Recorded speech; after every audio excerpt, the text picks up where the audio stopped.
Spread your wings and fly, go!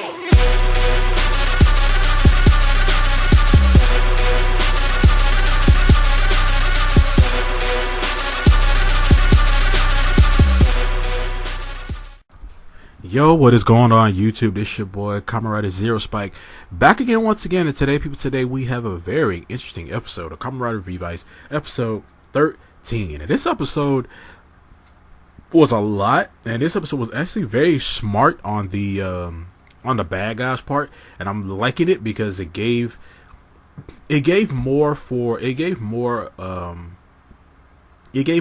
things to do for the dead men, because they haven't really done much and stuff like that. They haven't really been like they're the main villains, but they haven't really been the main villains for a while, you know. And now they're actually back in the most like, you know, back in the forefront, and it's working out because they're trying their best to try to get sacrifices for Gift, their overlord. They're trying to do their best to get all these sacrifices for him. So we see the guy who can mass produce demons. He's there, and we get introduced to a new demon, a new dead man, and I guess he's, because, you know, Aguilera looks at him as, I remember their name. Aguilera says, she looks at him and goes, "Long time no see," and I'm wondering. So he's gonna be a main, you know, bad guy, because he doesn't seem like a just a run of the mill kind of, you know, regular dead man that we've been getting. This guy, he's already phase 2, like he's already a phase 2 demon. So yeah, this guy's up there. I'm pretty sure that this guy is gonna be a really, really big focus. He looks cool, except for the whole, you know, having bug eyes thing, but he looks pretty cool. He's a cool looking demon, and his whole thing about it is, hey, we're gonna infiltrate the sky palace, the sky, you know, we're gonna, you know, get into the sky, the Phoenix base. They're gonna basically infiltrate that, and they're going to basically find, you know, all the people who used demons and became demons themselves. They're all there. It's basically a rehab for them. So they go there, and they're gonna you know, try and take one of them or take a few of them back with them to their base so they can use them as sacrifices to Gift. So it was a lot. And also in this episode, Iki is out of commission because George is designing something new, which is his new form. Is designing something new, and he needs Iki's driver to do it. And he's basically saying it needs like calibrating and stuff like that. And we see that Sakura and Daichi are the ones that are, you know, gonna be in the forefront right now. And Iki kind of feels bad about it because he doesn't want his, you know, siblings out there fighting without him. And he feel, you know, Daichi basically goes out and said, "We're not weak anymore, Iki.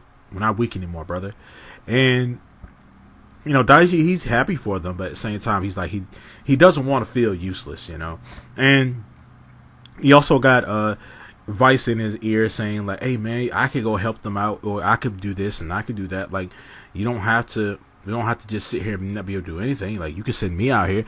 And then like, we're still at that point where Iki doesn't trust Vice. Iki doesn't trust Vice because it was the first time they met, and, you know, Vice tried to eat his mom, stuff like that. So Iki's still kind of on the fence about like letting you know, Vice loose and letting him, you know, be able to go off and do stuff on his own.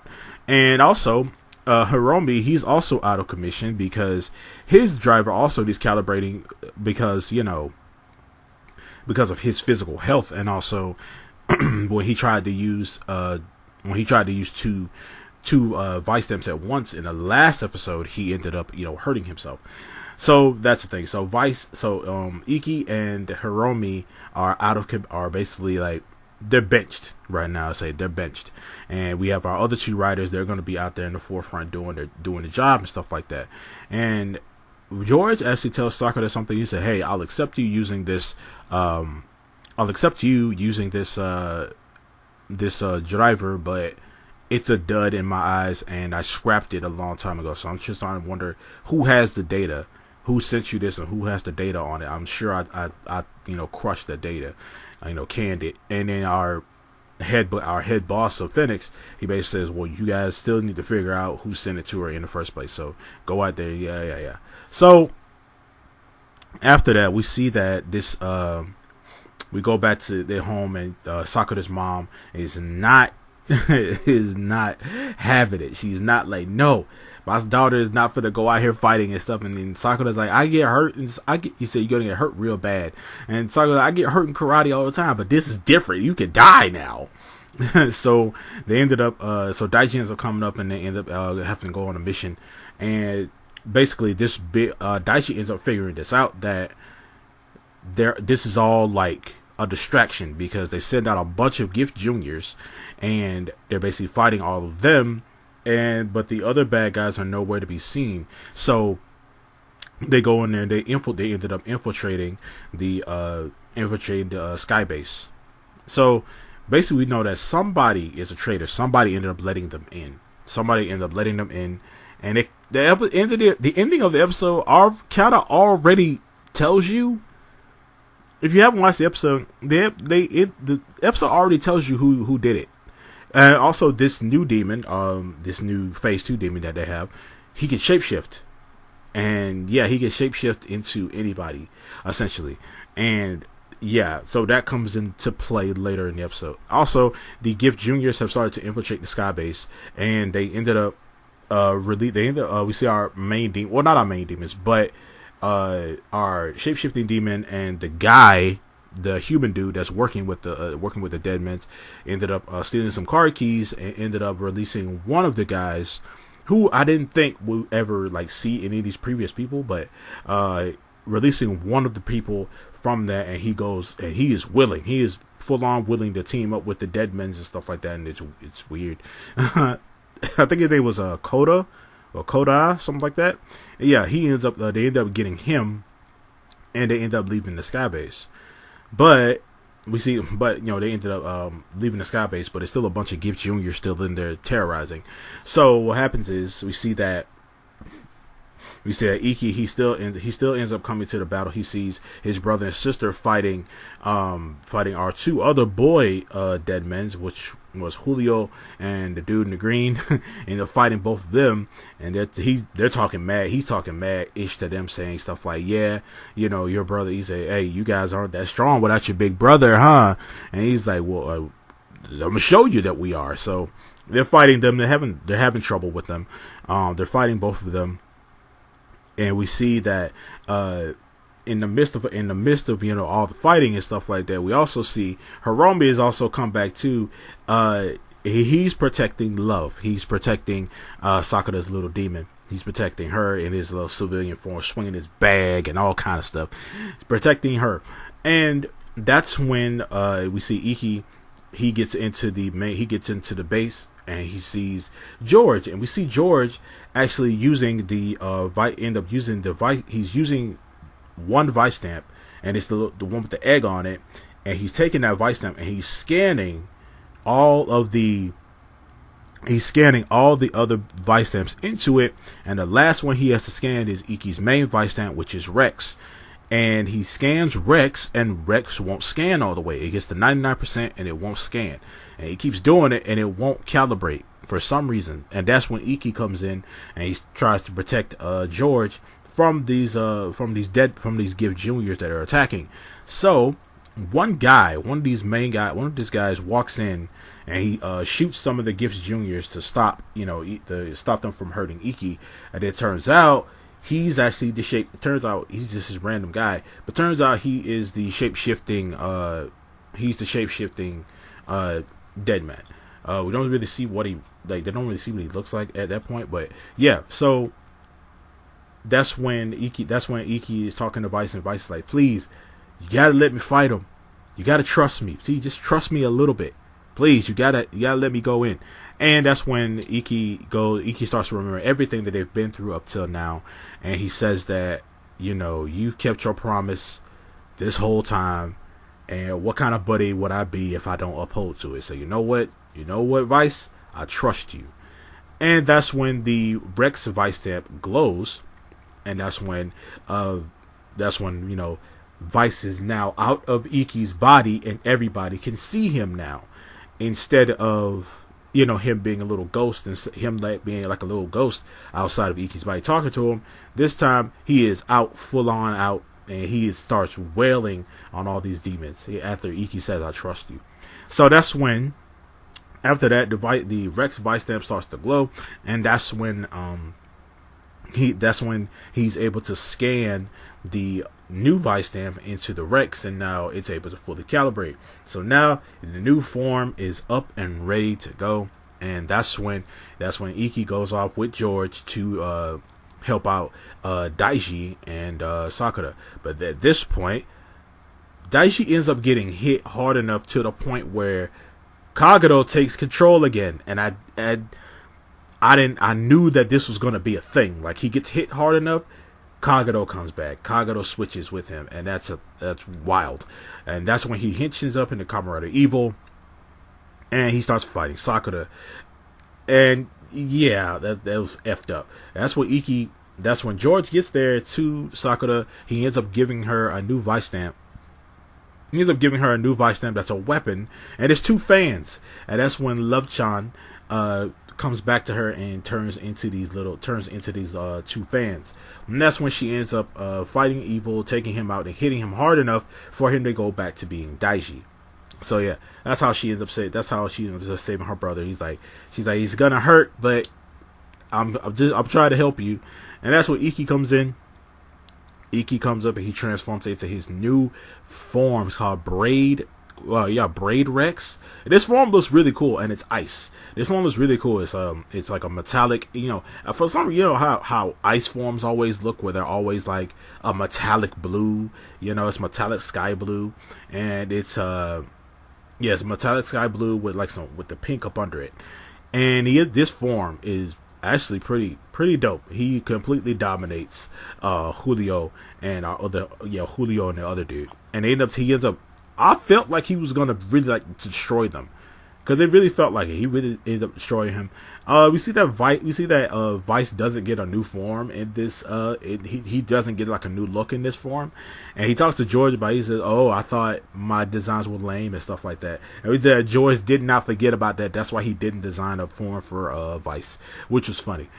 So what Vice does, he actually, during Iki's henshin, he gets put in an egg, and then that's when Vice punches the egg, and then that's when Iki comes out in his new form. So what Vice does, he takes all the eggshells, and and makes a shield out of them, and that's when he starts helping Iki take down 2 dead men.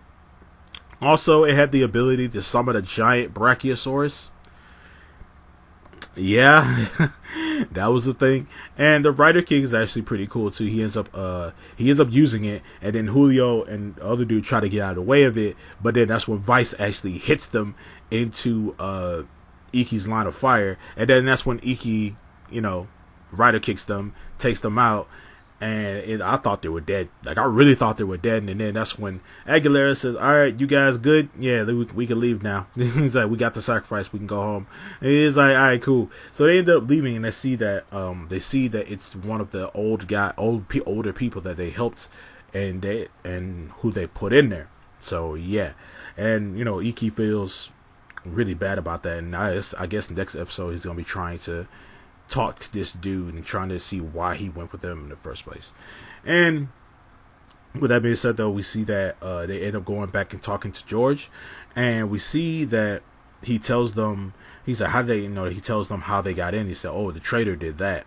And Daiji's like, "A traitor? What are you talking about?" And we see that it's the head guy. It's the head guy of Phoenix, who is the shape-shifting demon that we saw before. So I'm just sitting here like, is this really him, or is that, or has the shape-shifting demon been him the entire time? That'll be wild if he's been the shape-shifting demon the entire time. Like, what we're building up to is so freaking fast. Like, we already got a traitor amongst us and stuff like that. It was so weird. But yeah, now we have this shape-shifting demon, and now, if it has been him the entire time, does George know? George has to know. He probably doesn't know who it is. Well, he probably does because George is a crafty guy.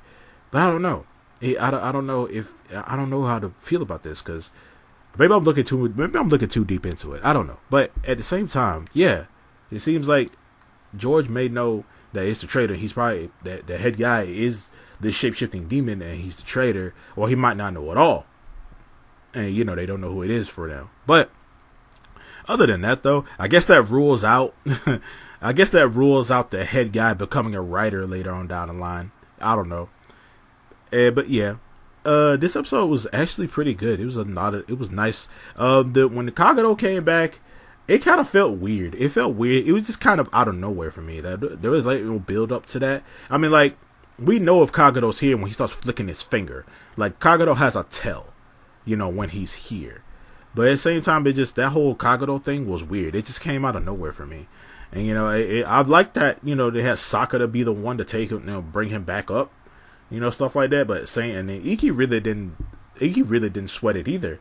He saw Kagero and stuff like that. He really didn't sweat it either because oh yeah, we know how to take you out. Like Evil ain't even a nuisance no more. He ain't even a problem no more. Like Kagero ain't done no more. I guess that's how they are now. I guess.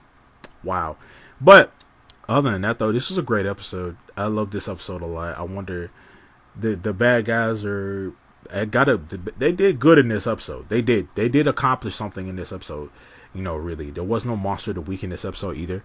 But other than that, though, yeah, they need 3 sacrifices they need enough sacrifice. I guess it's 3. I think it's 3 and up, but I think it's 3, and they need 3 sacrifices to end up summoning Gift. Most likely, yeah. But other than that, though, what did you guys think about episode 13 of Kamen Revice? You guys let me know down in the comment section below. I'll see you guys next time. Make sure to please subscribe to the channel, share with your friends, all that good jazz, and I'll see you guys next time. And remember, stay henshined.